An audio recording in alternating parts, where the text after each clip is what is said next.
Aygen, I want to take up something different today, something dark, edgy and disturbing. Uh-oh, this calls for extra black coffee. Given the announcement of Turkey's plans to conquer space, let's talk about Utopia and Dystopia. Discuss how science fiction of 50 years ago has become today's dystopian bestsellers. Or how yesterday's dystopia has become today's reality.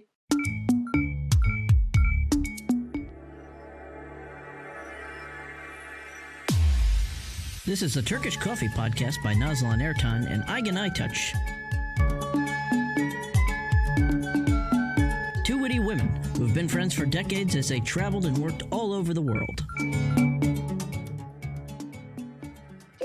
We discussed the words of the year in a past episode. Oh yes, the big dictionaries had almost unilaterally picked up the word pandemic or lockdown as words of the 2020. But I don't remember seeing dystopia among them. No, it wasn't among the top words, but I think it could have been. It was all over the headlines last year. Are we living in a COVID-19 dystopia? Is the future of work a dystopia or a utopia? The word is less common in Turkish, but I saw in the newspapers headlines in Turkey too. But of course, you would expect that this was a year of masks, lockdowns, deaths, and economic difficulties. It also depends a bit on which papers you were reading. Given the fragmented nature of the Turkish media today, you may see a lot of utopian elements in the pro-governmental press.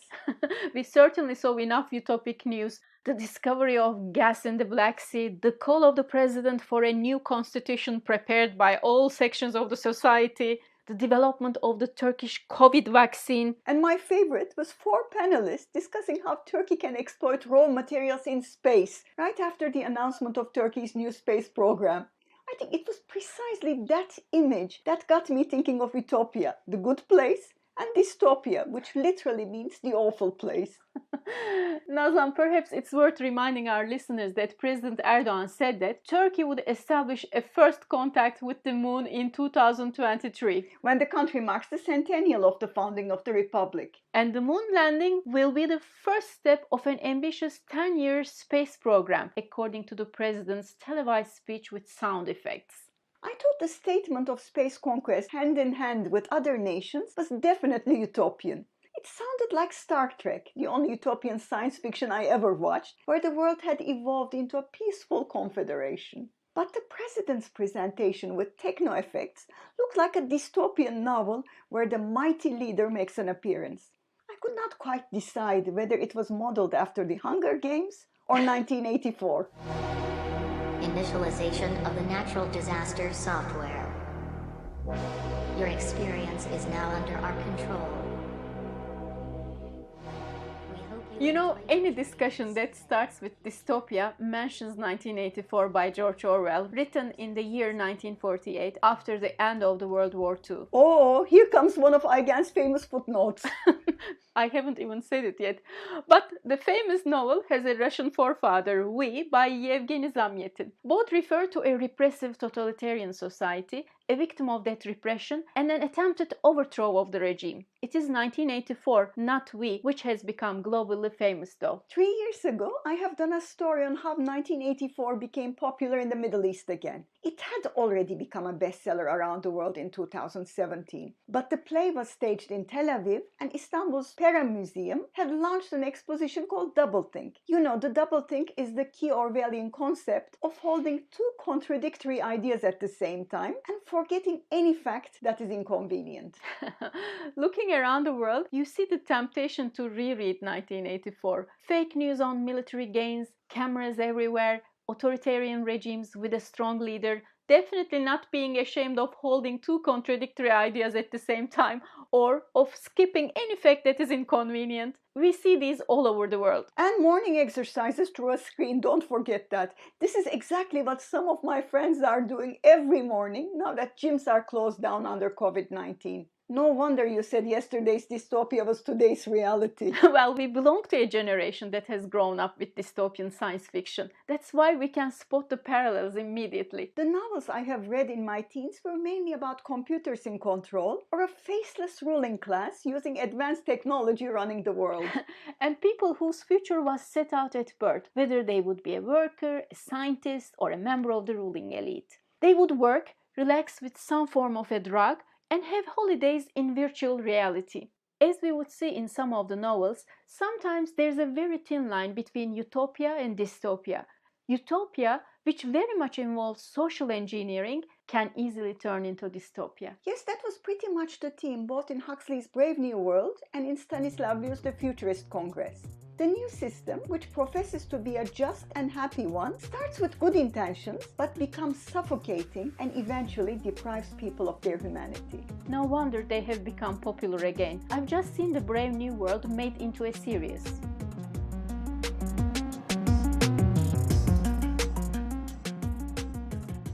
But there are also new themes emerging, right? When we look at the dystopian novels until the 1990s, it's mostly evil computers, authoritarian regimes, individual rights suppressed, and technology either controlling people or leading them to total incapability or laziness. Don't forget nuclear disasters and alien invasions. Yes, alien invasions. How could I forget the only memorable Turkish science fiction film from 1980s, The Man Who Saved the World, where actor Cüneyt Arkın stopped aliens with a beamer made out of a lamp. One minute. Cüneyt Arkın also used his martial art techniques in fighting with the aliens as well as the beamer. Yes, the film was also popular abroad under the name Turkish Star Wars due to its notorious unauthorized use of music and sound effects from the original Star Wars. Oh, I hope Turkey's new space program wouldn't have a similar fame. But apart from space fantasies, in recent years there are two other recurrent themes in dystopia. What do you think they would be? Well, I know you're asking me this because you consider me a tree hugger. The first would be dystopia after an environmental disaster, of course. Ever since the 90s, we certainly see more films and novels that refer to viruses and environmental disasters. Yes, from 2009 Avatar to the recent Netflix favorite Snowpiercer. I remember Avatar. It was a 4D movie where the Earth had run out of resources and decided to reach out to the resources of another planet, where the wise blue savages were living happily. Until the Earthlings came. And in Snowpiercer, attempts to reverse global warming have taken the world to an ice age. Only a handful of people on a train have survived, and even there is strife between the first class, the second class, and the tailies, the infamous passengers without tickets. And I remember a recent Netflix series like this, Into the Night. But it's about some survivors, including a Turk, stuck on a hijacked plane which has to fly around the world all the time, not to die like the rest of the world, who were all perished due to some sort of exposure to the sunlight. So what's the second new theme? That's my favorite. A future where women are deprived of their rights. Ever since Margaret Atwood wrote The Handmaid's Tale in 1985, this has been a recurrent theme as well. In this dystopian scenario, women go back to being second-class citizens. In Handmaid's Tale, women wake up one day to see that all their bank accounts are transferred to their husbands and their jobs lost. And those without a man would become housemaids or second wives to breed children from powerful men. Lesbians, of course, would be put in camps because they are deviants. Oh my. And all this under a conservative government in a near future in the US. No wonder they have done a highly publicized series 4 years ago when Trump became the president. Yes, I read the novel back when it came out in 1985, and to be honest, I had not thought that it was one of Atwood's best. But when it became popular again, I started searching similar novels with women's rights evoked, and I came across several. One was by Amin Maalouf, the French-Lebanese author, and it was his only dystopian novel. There he talked about a future where there were very few women, so the remaining few women were regarded as valuable commodities rather than human beings. And the second one I came across, which was equally impressive, was Blue Ticket by Sophie MacIntosh. Ah, you have been raving about this book for a week now. It's a young writer who is supposed to be the new Margaret Atwood, right? Yes, and I know I bent everyone's ear on that. But I thought it was fascinating that science fiction and dystopia, which were originally men's turf, became so turned towards women. When we look at the 20th century, most of the dystopian novels are written by men, and they are written for a male audience. But later, women became not only the subject, but also the well-known authors of dystopia. They also use it as a form of social critique, no? Well, Blue Ticket is certainly a social critique. In an unnamed country, girls are given either a white ticket or a blue ticket on the day that they get their first period. If you get a white ticket, you will be required to get married and have children. If you get a blue ticket, you can have an exciting job, many lovers, everything in fact, except a child. So the system has already decided that you as a woman cannot have it all and allocates you a role. Yes, and I found this moving mainly because the mother versus the others is very much the rhetoric in Turkey, and not only in Turkey. So in a way, it did not read like dystopia. It simply took the gruesome reality one step further. This is exactly how I feel about the Netflix series Black Mirror. So many of the themes are actually happening in one way or other. And what is unsettling is that anything that is seen as futuristic in the series is actually technologically possible. Namely, chatbots running artificial intelligence, augmented reality technology, Facebook demos on creating avatars of people, and personality detection services like Crystal. Have you noticed? I haven't even used the word digital. What is not digital nowadays? No need to say it out loud. My favorite in Black Mirror was an episode called Nosedive, where depending on how many likes you have, you get a certain grade. And based on this grade, you can rent a certain car, buy an apartment at a good price, or simply enter a building. Again, very realistic. Even now, if you are an influencer with many followers, you get a whole lot of things for free. Don't you, Nazlan? Oh, of course I do. But do you know that the Black Mirror will not have a new season? Its creator has decided that the world is just too bleak for new episodes. Yes, we keep coming to that point. The dystopias are just too close to reality for comfort. One thing that intrigues me, even someone like you who looked deep into the dystopia has not come up with any Turkish examples. Can we think of any? I'll sound very bookish now. The general belief is that Turkish literature truly bypasses Utopia and its pessimist sister Dystopia. But literary historians say that this is not true. There was even a utopian movement of intellectuals, which included famous poet Tevfik Fikret in the late 19th century. The whole group wanted to move to Australia and live a nature-friendly life. Fikret wrote a poem called The Green Country based on this utopia. Well, even the Red Apple, which is the epic poem of Ziya Gökalp, is some sort of utopia where the pan-Turkic world unites in happiness and victory. For some, it's a total dystopia. Yeah. But when we look at literature, we'd be hard-pressed to find dystopia until after the 1980s, and even then, it come out as some sort of criticism of the 1980 military coup. And in my opinion, they were not great. In 1984, Çetin Altan, the father of jailed journalist and writer Ahmet Altan, exactly, wrote one called Looking at 2027. But his predictions on technology were so outdated that most of the technology would be considered archaic even in 2021. Oh no.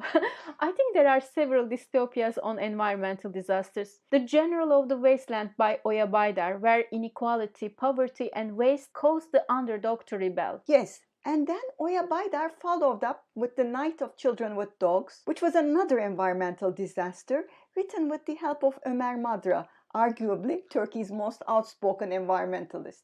We may actually say that Baydar is Turkey's Margaret Atwood. Yes, and there's also Tahsin Yücel's Skyscraper. This book speaks of a country where everything from roads to the territorial waters are privatized, except one, the justice system. But this is also about to be sold to a private company because it blocks plans to develop a part of Istanbul. In that case, I think we should refer our listeners to our previous podcast on justice in Turkey. But I like that book. I think it's an excellent criticism of the present government policies on Istanbul's urbanization. But aren't dystopias mostly political criticism disguised as science fiction? Surely, particularly in countries like Turkey where writers need to be subtle. I have recently read a book of short stories by a young Izmir-based writer called Kerem Işık. He speaks of a future society where the whole concept of state revolves around family. Young people who are not married before 30 face heavy taxes, or they are moved to the outskirts of the city. Once you get married, the state wants to ensure that you stay married and have 3 offsprings. So they assign you a live-in marriage counselor until you get kids. Doesn't that sound like current rhetoric of the government? Absolutely. For a second, I thought you were talking about the package of the Family Affairs Ministry and its proposal to prevent divorce. Indeed, the line between dystopia and reality is also very thin nowadays. Now that we have decided that we live in a dystopia for most part, can we help establish a utopia on the moon? Perhaps by going there with the Turkish crew in a year or two? Yes. Erdogan said women could go too. So here is one right we need not fear to lose, even in a dystopian world. Correction, he said Missus can go to. Bayan in Turkish, a term I despise and used for the first time here. I think we'll need a whole episode to explain the political difference between Mrs. and Bayan. Yes, something to look forward to. Bye for now. Bye.